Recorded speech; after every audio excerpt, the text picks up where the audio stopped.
Oi gente, como vocês estão? Eu espero que estejam bem. O caso de hoje é sobre Christy Gwen O'Pry.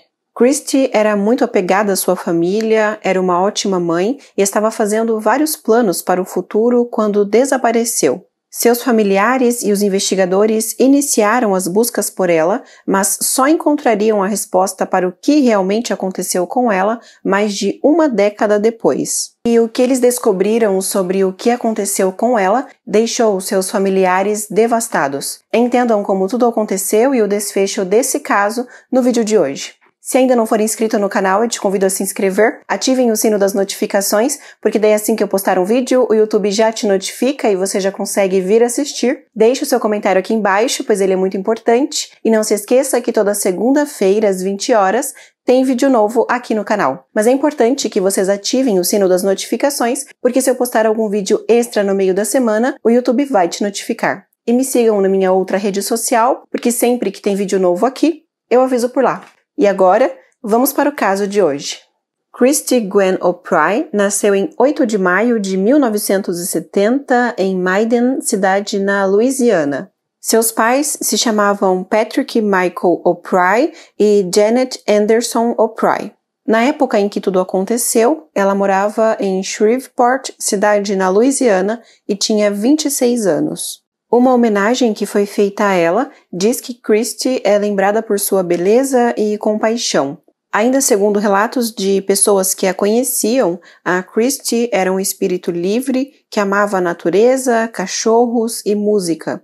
Em algum momento de sua vida, Christy acabou conhecendo um homem chamado Todd Dean, e eles logo começaram a se relacionar romanticamente. Após um relacionamento de 6 anos com ele, Christy deu à luz sua única filha, a Jordan Alexa, em 16 de agosto de 1992. Segundo relatos de conhecidos, Jordan era a luz da vida de Christy. Ela era uma ótima mãe, sempre muito apegada e cuidadosa com a filha. Até que no dia 23 de julho de 1996, algo estranho aconteceu. A mãe dela recebeu a ligação de seu genro, o Todd Dean, informando que a Christy não havia voltado para casa. Porém, a Janet disse em uma entrevista que no início da ligação ela não ficou muito preocupada com o que o seu genro estava dizendo, pois ela sabia que o relacionamento do casal era bem tumultuado e que eles frequentemente estavam discutindo. Ela até levantou a hipótese de que talvez sua filha estivesse chateada após mais uma discussão e que logo voltaria. E foi aí que o seu genro lhe disse algo que a deixou muito preocupada. Ele revelou que, na verdade, a Christy havia saído há 4 dias e que desde então ele não tinha nenhuma notícia dela. Quando ela perguntou sobre o paradeiro da Jordan, a filha do casal, o Todd disse que ela estava com a avó, a mãe dele. Isso deixou a Janet ainda mais preocupada, pois, segundo suas próprias palavras, ela conhecia muito bem a filha e sabia que Christy não sairia por vontade própria com a intenção de não retornar para casa e deixaria a filha para trás, pois ela era muito preocupada e apegada com a filha. Christy tinha uma irmã chamada Paige e elas tinham um ótimo relacionamento, eram muito apegadas. Christy sempre contava à irmã tudo o que estava acontecendo em sua vida e recorria a ela quando precisava de ajuda ou quando discutia com o marido e decidia se afastar dele. Inclusive, 2 semanas antes, a Christy havia passado um tempo na casa de sua irmã depois de uma discussão com o Todd. Paige disse em uma entrevista que nessa ocasião precisou ir buscar a Christy na casa do casal, pois eles estavam tendo uma discussão muito intensa. Por isso, ela decidiu que a irmã precisava ficar na casa dela pelo menos por um tempo.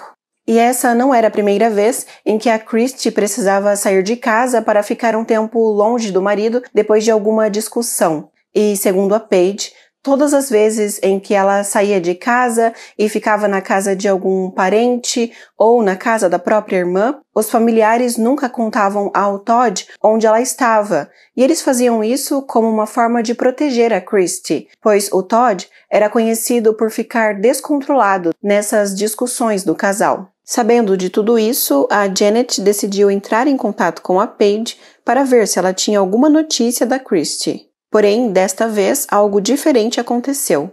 Christy não havia entrado em contato com a irmã para relatar se estava acontecendo algo de ruim em sua residência. Paige falou para a mãe que a última vez em que conversou com a irmã foi há alguns dias, que depois disso elas nunca mais se falaram e por isso ela não fazia ideia do paradeiro da Christy. Janet entrou em contato com a sua filha mais nova, chamada Amy, e também lhe contou o que estava acontecendo. Nesse momento, as três, a Janet e as duas irmãs da Christy, a Amy e a Paige, decidiram ir até a casa do casal pessoalmente, para ver se conseguiam encontrar qualquer pista que explicasse o desaparecimento repentino da Christy. Amy disse em uma entrevista que elas já sentiam que algo ruim havia acontecido. Assim que chegaram na residência, elas encontraram o Todd lá e ele prontamente deixou que elas entrassem. Segundo Janet, o seu genro não parecia estar muito preocupado com a situação. Ele apenas ficou parado e olhando enquanto elas vasculhavam as coisas da Christy. Amy comentou em uma entrevista que elas perceberam que todos os itens pessoais da Christy ainda estavam na casa. Ela era uma mulher muito vaidosa, mas havia deixado todas as suas maquiagens para trás, assim como sua escova de dente, roupas e vários outros objetos pessoais. Amy achou muito estranho seu cunhado estar tão calmo, e ele continuava dizendo a elas o tempo todo que não fazia ideia de onde a Christy poderia estar. Bom, o que se sabe é que a Christy não havia levado a filha com ela, mas eu não encontrei nas fontes de pesquisa onde e com quem a filha dela estava no momento em que ela desapareceu.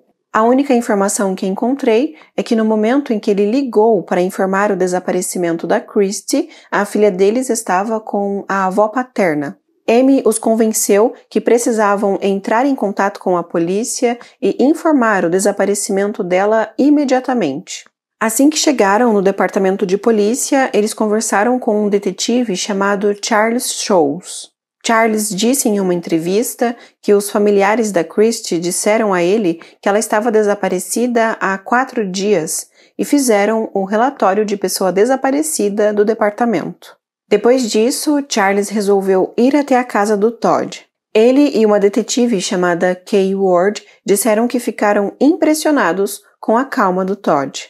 Ele dizia a eles o tempo todo que não fazia ideia de onde ela poderia estar, mas em momento algum mostrou estar preocupado com toda aquela situação, mesmo depois de ter passado todos aqueles dias sem notícias dela. Os investigadores disseram que nesse ponto eles já sabiam que a investigação não seria fácil, pois muitos dias haviam passado desde a última vez em que alguém teve notícias dela. Os investigadores também disseram que todos os familiares dela comentaram que estavam desconfiando do Todd, pois sabiam que o relacionamento do casal era bem tumultuado e cheio de discussões.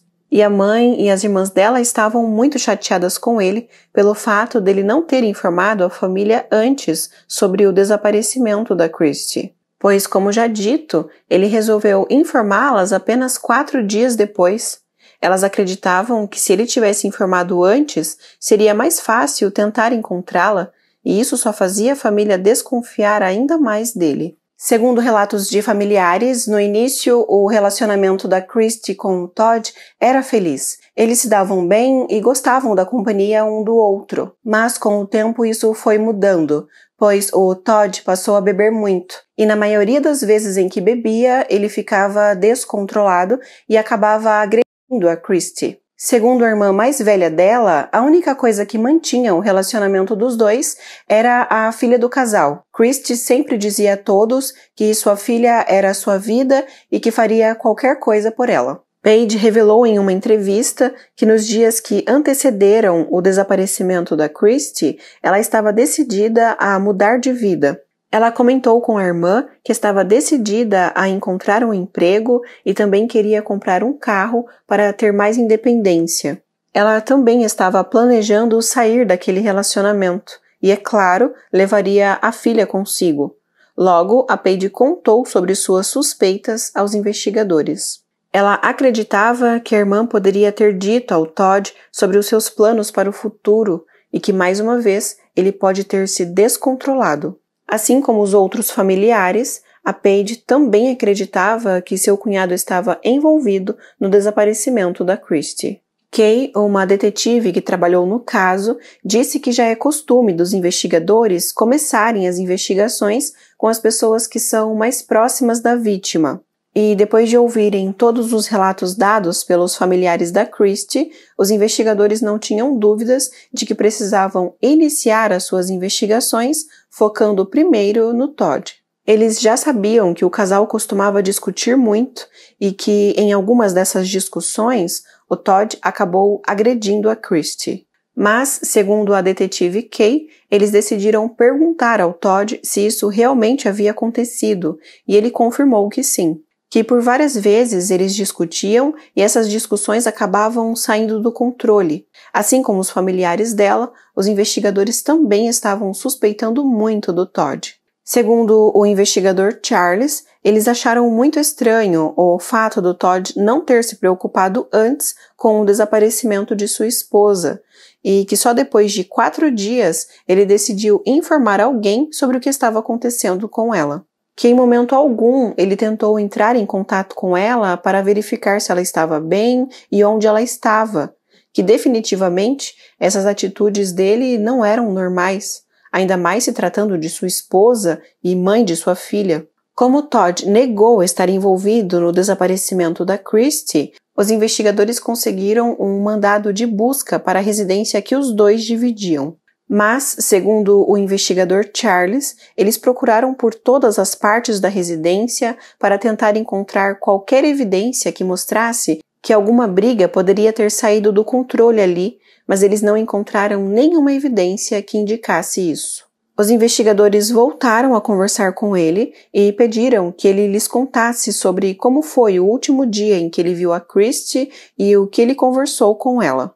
Ele falou aos investigadores que, nesse último dia, os dois estavam discutindo mais uma vez. Dessa vez, a discussão era porque a Christie queria que ele a levasse ao shopping, pois queria comprar algumas decorações para o aniversário da filha deles. Mas Todd se recusou a levá-la, e isso deixou a Christie muito chateada, e eles iniciaram uma discussão. Todd havia marcado de ir à casa de um amigo para arrumar o carro dele. Então, no meio da discussão, ele saiu de casa e foi direto para a casa desse amigo. E os dois passaram a maior parte daquela noite arrumando o carro desse amigo dele. E quando ele retornou para casa, várias horas depois, ele percebeu que a Christie não estava mais lá.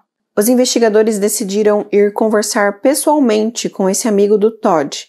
E ao chegarem lá, esse homem confirmou aos investigadores que realmente eles passaram boa parte da noite mexendo em seu veículo. Todd disse aos investigadores que a Christie não tinha um carro próprio e que a única forma dela ter conseguido ir ao shopping naquela noite era se alguém tivesse dado carona a ela. Mesmo depois desse amigo do Todd ter confirmado o álibi dele, os investigadores ainda estavam desconfiando das versões contadas por ele, e por isso pediram que ele passasse pelo teste do polígrafo para mostrar a eles que o que ele estava dizendo era verdade. E o Todd prontamente aceitou passar pelo teste. E para a surpresa dos investigadores, o teste mostrou que tudo que o Todd estava dizendo era verdade. Ele contou aos investigadores que a última vez em que viu a Christie foi na sexta-feira. E depois que os investigadores foram conversar com os familiares da Christie e disseram que o Todd havia passado no teste do polígrafo e havia dito a eles que a última vez em que teve contato com a esposa foi na sexta-feira, a irmã dela, a Paige, decidiu contar algo aos investigadores. Ela contou que na sexta-feira sua irmã passou em sua casa depois de ter ido ao shopping. Ela chegou lá por volta das 8 horas da noite. Segundo Paige, era uma visita inesperada porque Christie não havia avisado que iria. Ela estava arrumada, maquiada e muito alegre, mas não estava sozinha. Segundo Paige, sua irmã estava acompanhada de um homem que ela nunca havia visto antes. Paige ficou curiosa e perguntou quem era o homem que estava dando carona à sua irmã, e Christie o apresentou. Ela disse que ele era um amigo de longa data, que eles se conheceram no ensino médio e seu nome era Eric Michelson. Paige permitiu que os dois entrassem em sua residência e o Eric começou a caminhar pela casa e foi até o quintal no fundo da residência. Paige explicou em uma entrevista que ela tinha um cachorro e ela havia amarrado esse cachorro no quintal em uma coleira para que ele não incomodasse os vizinhos. E nessa visita do Eric em sua residência, a Paige disse que ele teve uma atitude muito estranha. Quando ela viu que o rapaz iria andar em seu quintal, ela falou que ele poderia se aproximar do seu cachorro, que estava amarrado. Eric então olhou para ela e perguntou o que ela faria se ele tirasse a vida de seu cachorro. Bom, mesmo depois desse comentário horrível, a Paige decidiu ignorar o que o rapaz havia dito e logo em seguida o marido dela convidou a Christie e o Eric para ficarem para o jantar, mas Christie recusou o convite e os dois se despediram e partiram de lá. Ela não falou para Paige onde eles iriam, mas ela concluiu que o rapaz apenas estava dando uma carona para sua irmã e que agora eles iriam para a residência dela. Depois que Paige contou isso aos investigadores, eles começaram a desconfiar do Eric, pois ele foi a última pessoa a ver a Christie com vida. Obviamente, os investigadores decidiram que precisavam interrogá-lo. Assim que o localizaram e contaram sobre o desaparecimento da Christie, o Eric se mostrou surpreso e preocupado com tudo aquilo. Falou que estava disposto a conversar com os investigadores e que contaria a eles todos os detalhes de como foi o seu dia com a Christie. Ele relatou que se ofereceu para dar carona para a Christie naquele dia, pois ela estava precisando ir até o shopping e comprar algumas coisas. Ela aceitou a carona e eles partiram para lá. Assim que ela terminou de comprar tudo o que precisava, eles decidiram jantar juntos. Ele inclusive informou aos investigadores em qual restaurante eles haviam jantado. Logo em seguida, a Christie perguntou se o Eric poderia passar na casa da irmã dela, que não ficava muito longe de onde eles estavam, e ele aceitou. Assim que saíram da residência da irmã dela, segundo os relatos do Eric, ele falou para Christie que precisava passar em um posto de gasolina para abastecer o seu veículo. Assim que chegaram nesse posto de gasolina, a Christie falou que precisava usar um telefone público para fazer uma ligação, mas não informou para quem ela iria ligar. Ele ficou aguardando dentro do carro enquanto ela usava esse telefone público. O combinado entre eles era que assim que saíssem do posto de gasolina, ele a levaria para casa. Porém, assim que terminou aquela ligação e voltou para o carro, a Christie o informou que queria ir ao shopping mais uma vez. Então, ele dirigiu até lá e a deixou ali sozinha.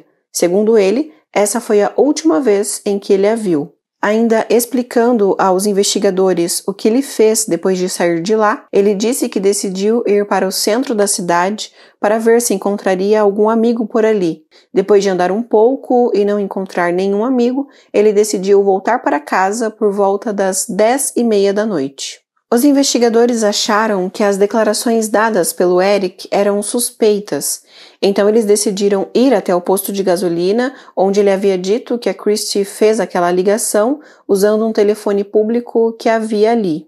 Eles conversaram com alguns funcionários do posto de gasolina e todos eles disseram que não haviam visto a Christie por ali no horário que foi indicado pelo Eric. Os investigadores também olharam os telefones públicos. Eles queriam tentar descobrir para qual número a Christie havia ligado naquela noite. Eles acreditavam que, descobrindo com quem ela estava conversando naquele telefone público, eles conseguiriam alguma pista de onde ela poderia estar. Porém, as investigações mostraram que o Eric estava mentindo em suas declarações, pois nenhuma ligação foi feita nos telefones públicos do posto de gasolina naquela noite. Eles conversaram com várias outras pessoas para ver se alguém havia visto a Christie no shopping naquela noite, para assim confirmar a história contada pelo Eric de que ela havia voltado ao shopping. Porém, ninguém conseguiu ajudar os investigadores. As pessoas não se lembravam de ter visto a Christy no shopping naquele horário. Os investigadores voltaram a conversar com o Eric e perguntaram se ele aceitaria passar pelo teste do polígrafo para confirmar que o que ele estava dizendo era verdade. De início, ele aceitou passar pelo teste, porém, segundo um dos investigadores, quando Eric já estava na mesa e estava tudo preparado para que pudessem iniciar o teste, o Eric olhou para o examinador de polígrafo e falou que não poderia fazer aquilo. Logo em seguida, ele se levantou e saiu da sala. Ele afirmou aos investigadores que não faria o teste do polígrafo, mas que se eles quisessem, ele daria autorização para que eles olhassem a sua propriedade. A família dele tinha uma grande propriedade e nela havia um pequeno lago, mas, segundo um dos investigadores, aquele lago era tão raso que dava para ver o fundo. Então, olhando de fora, eles já puderam ver que não havia nada lá dentro. Vários policiais foram até a propriedade e vasculharam tudo o que conseguiram, mas também não conseguiram encontrar evidências que mostrassem que a Christy esteve por ali ou que algum crime havia acontecido ali.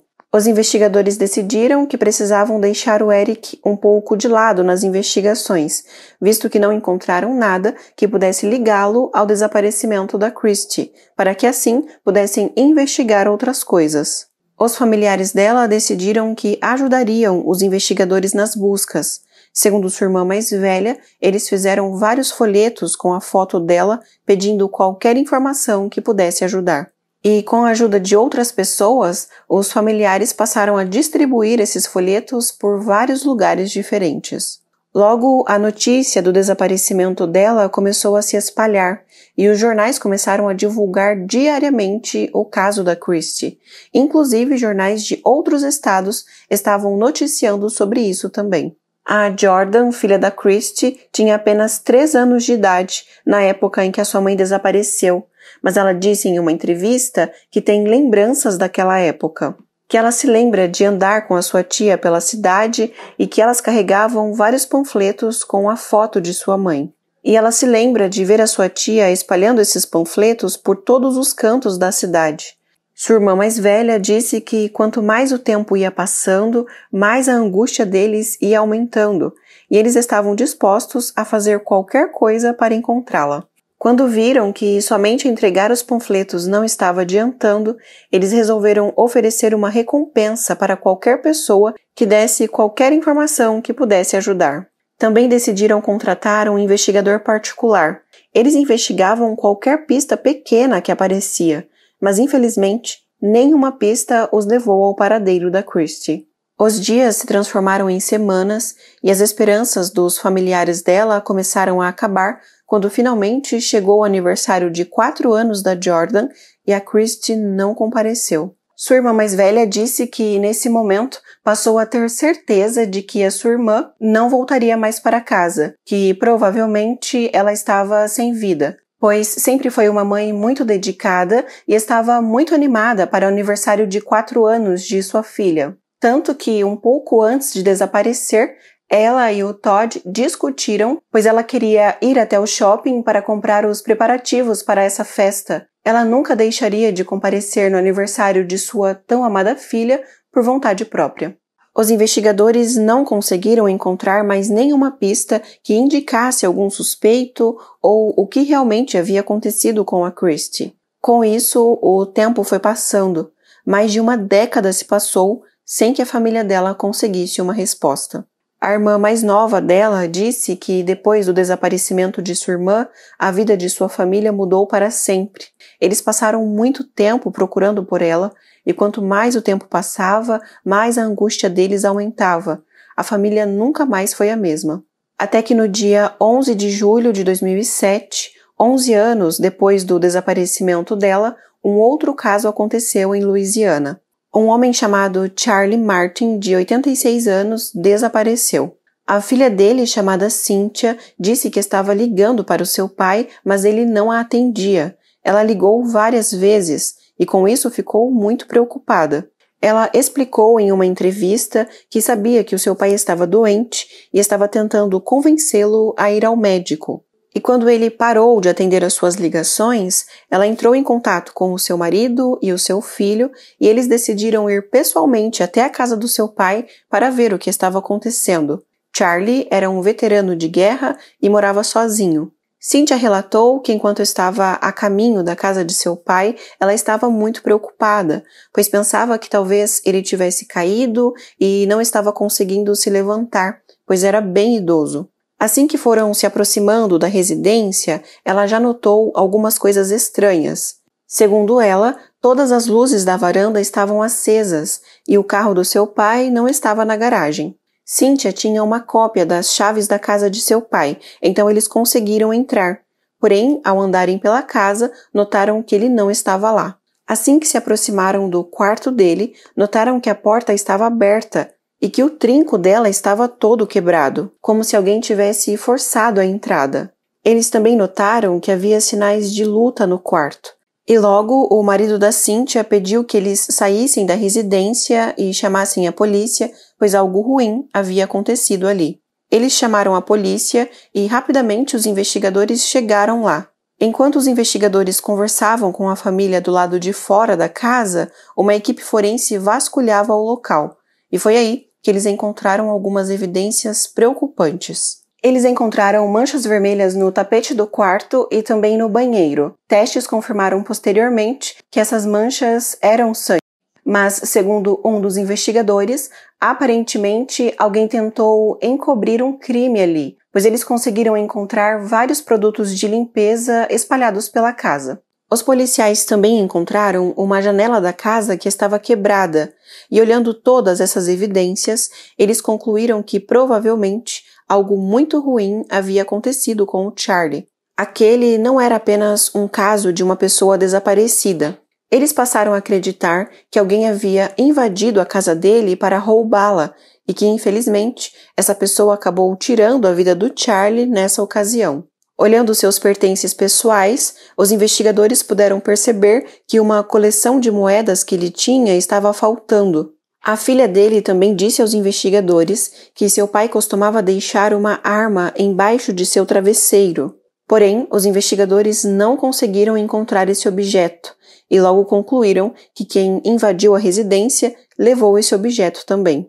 Quando os policiais contaram aos familiares sobre as suas suspeitas, todos eles ficaram devastados. Segundo relatos, o Charlie era um idoso muito alegre, simpático e gentil com todos. Segundo relatos de sua filha, sempre que alguém ia à sua casa, ele fazia questão de que aquela pessoa levasse algo para casa. Aquilo o fazia feliz. Os investigadores conversaram com a Cynthia, filha do Charlie, e perguntaram se ela desconfiava de alguém. Cynthia rapidamente disse a eles que desconfiava de uma mulher chamada Beverly Arthur. Segundo ela, essa mulher era uma mãe solo e o seu pai estava com muita dó dela e decidiu que queria ajudá-la a se reerguer. Porém, por várias vezes, a família acabou descobrindo que a Beverly estava aproveitando da generosidade do Charlie. Cynthia falou que certa vez chegou a confrontá-la, perguntando por que ela estava frequentando a casa de seu pai, e que ela sabia que aquela mulher não era uma boa pessoa. Os investigadores logo começaram a investigar a Beverly e descobriram que ela tinha um histórico criminal e que também era viciada em algumas substâncias. Rapidamente, os investigadores descobriram o endereço daquela mulher e foram até lá. Segundo um deles, assim que se aproximaram da residência, perceberam que o veículo do Charlie estava estacionado na garagem dela. E não demorou muito, e a Beverly saiu de dentro da residência com um homem branco, e eles foram na direção do veículo do Charlie. Rapidamente, os policiais se aproximaram deles e pediram que saíssem do veículo. Segundo um dos investigadores, tanto Beverly quanto aquele rapaz que estava com ela aparentavam estar muito nervosos com aquela situação. E assim que aquele homem se identificou, os policiais logo o reconheceram. Por muito tempo, enquanto investigavam o caso da Christie, eles olharam a foto daquele rapaz. Ele era o Eric Michelson, o amigo da Christie que havia dado uma carona a ela no dia em que ela desapareceu e que havia sido investigado como suspeito no desaparecimento dela. Analisando a Beverly e o Eric, os investigadores concluíram que provavelmente a Beverly acabaria confessando se eles a pressionassem, e eles estavam certos. Segundo um dos investigadores, assim que iniciaram o interrogatório e perguntaram a ela o que havia acontecido com o Charlie Martin, ela já começou a chorar muito. E chorando, ela falou que não queria que as coisas tivessem chegado naquele ponto. Ela explicou que no dia 11 de julho de 2007, ela e o Eric, com quem estava tendo um relacionamento amoroso, decidiram roubar o Charlie, pois estavam precisando de dinheiro para comprar as substâncias que costumavam usar.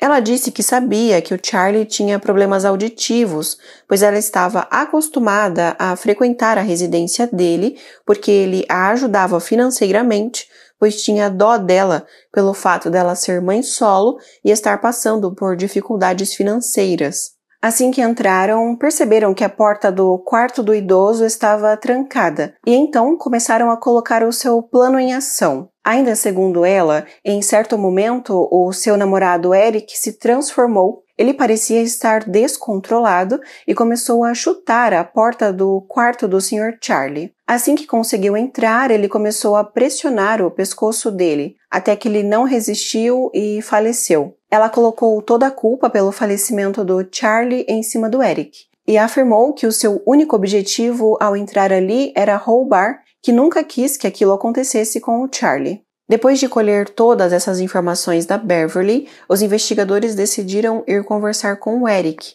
E os investigadores não contaram a ele que a Beverly já havia confessado tudo. Mas, diferente dela, o Eric não se intimidou com os investigadores. Ele foi contando várias versões mentirosas, mas calmamente os investigadores continuaram com as perguntas, tentando mostrar a ele que sabiam mais do que o que ele estava falando. Quando finalmente o Eric percebeu que os investigadores já sabiam o que havia acontecido ali, pois provavelmente a Beverly já havia lhes contado tudo, ele resolveu contar também. Falou que assim que entrou no quarto, já começou a pressionar o pescoço dele e que fez tudo aquilo sozinho, sua companheira não o ajudou. Mas Eric nunca explicou por que decidiu invadir o quarto do idoso e fazer aquilo, visto que não estava nos planos deles. Ainda segundo um dos investigadores, enquanto contava todas essas coisas horríveis, ele repetia várias vezes no interrogatório que não era uma pessoa violenta. E o que ele contou a seguir foi pior ainda. Assim que percebeu que o Charlie não havia resistido, os dois o vestiram e o colocaram dentro de seu próprio veículo. Eles usaram o próprio veículo do Charlie para transportá-lo até a propriedade da família do Eric. Lá, eles usaram uma serra para separá-lo. Assim que terminaram de fazer isso, eles o colocaram em vários sacos de lixo e depois eles descartaram esses sacos de lixo em vários locais diferentes. Tanto Beverly quanto Eric foram presos e acusados por tudo o que havia acontecido com o Charlie. Quando os investigadores contaram aos familiares do Charlie tudo o que havia acontecido com ele, eles ficaram devastados. Uma neta dele disse, emocionada em uma entrevista, que outra coisa que a deixou muito triste foi saber que a Beverly foi capaz de fazer tudo aquilo com o seu avô que tanto a ajudou, e que ela sabia que ele era um bom homem e mesmo assim se aproveitou de toda a bondade dele para fazer tudo aquilo. A neta dele disse que o único sentimento que tinha por Beverly era ódio. Cynthia, a filha dele, disse que se sentia doente ao imaginar que a mulher que o seu pai tanto ajudou decidiu fazer tudo aquilo e que ela ainda tentou avisar sobre ela, mas não conseguiu. Os investigadores queriam fazer o Eric lhes dizer onde havia descartado o corpo do Charlie para que pudessem recuperá-lo e entregá-lo à família, mas eles perceberam que pressioná-lo não iria funcionar.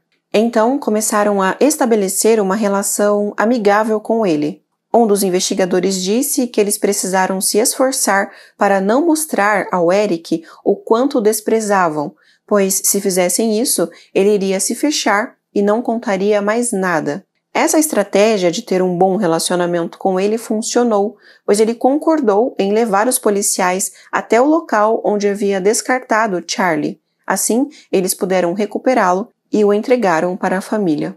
Mas aí vocês devem estar se perguntando o que o caso do Charlie tem a ver com o caso da Christy, e eu conto isso para vocês agora. Essa estratégia de ter uma boa relação com ele foi tão boa que fez com que ele se sentisse à vontade para confessar aos investigadores que aquela não era a primeira vez que ele cometia um crime como aquele. Charlie não foi a sua primeira vítima. Ele também confessou que havia ceifado a vida da Christie mais de 10 anos atrás. Os investigadores perguntaram se ele aceitaria contar a eles os detalhes do que havia acontecido com a Christie, e ele aceitou contar.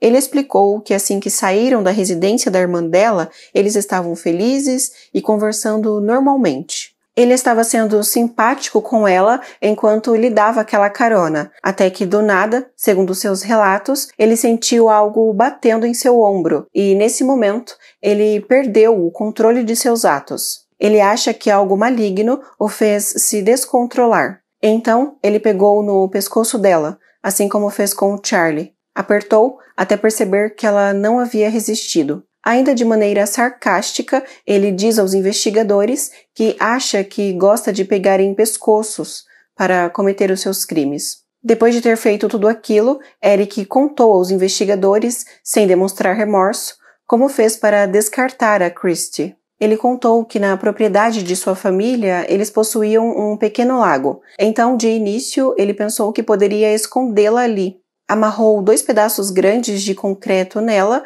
e a deixou ali. Com isso, ele esperava que ela não iria flutuar. Porém, ao acordar na manhã seguinte e ir até o lago, ele viu que aquela estratégia não havia dado muito certo, pois ela estava flutuando. Rapidamente, ele entrou na lagoa e a tirou de lá. E então decidiu que precisaria fazer com ela o mesmo que fez com o Charlie. Ele usou uma serra para fazer as divisões. Depois a colocou em vários sacos de lixo e, segundo uma fonte de pesquisa, ele disse que a descartou em várias lixeiras espalhadas pela cidade. E também jogou alguns sacos de lixo em uma área arborizada. Ele indicou aos investigadores exatamente onde ficava esse local. Os investigadores sabiam que as partes que ele disse ter colocado nas lixeiras, eles não conseguiriam recuperar depois de mais de 10 anos. Mas eles foram até o local arborizado indicado por ele para tentar recuperar pelo menos uma parte e entregá-la aos familiares para que pudessem ter um fechamento e fazer um enterro adequado. Vários policiais vasculharam cada parte daquele local, mas infelizmente, depois de mais de uma década, eles não a encontraram. Sim, as partes da Christie nunca foram encontradas. As irmãs dela disseram que ouvir tudo isso dos investigadores foi muito difícil e que às vezes elas querem ter a esperança de que talvez ela ainda esteja viva, mas precisam se convencer que não para não prolongar ainda mais o sofrimento de não conseguir se despedir. Em agosto de 2011, o Eric foi considerado culpado por tudo o que aconteceu com o Charlie. Ele foi condenado à prisão perpétua sem possibilidade de liberdade condicional.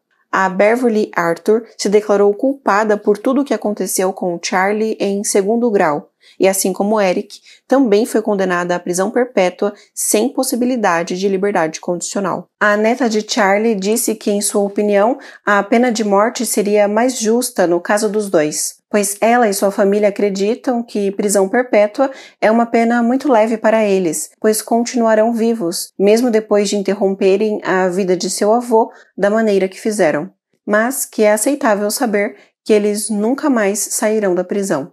A Jordan, filha da Christie, muito emocionada, disse as seguintes palavras em uma entrevista: "Nossa família nunca terá um lugar para levar flores, um lugar para realmente lamentar. Nunca teremos isso.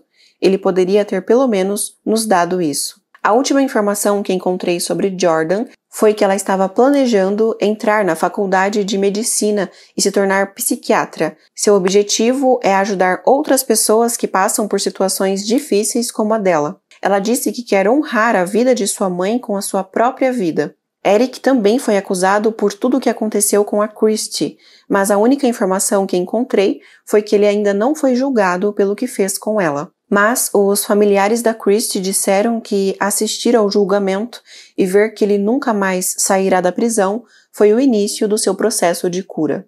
Eles também abriram uma ONG em homenagem a Christie, que era apaixonada por cachorros, e conseguiram resgatar mais de 2.000 cachorros das ruas e encaminhá-los para adoção. Então, gente, esse foi o caso de hoje. Deixe o seu like se ainda não fez, pois isso ajuda muito o canal. Muito obrigada por assistirem até aqui, e então é isso. Se cuidem. Até o próximo vídeo. Tchau!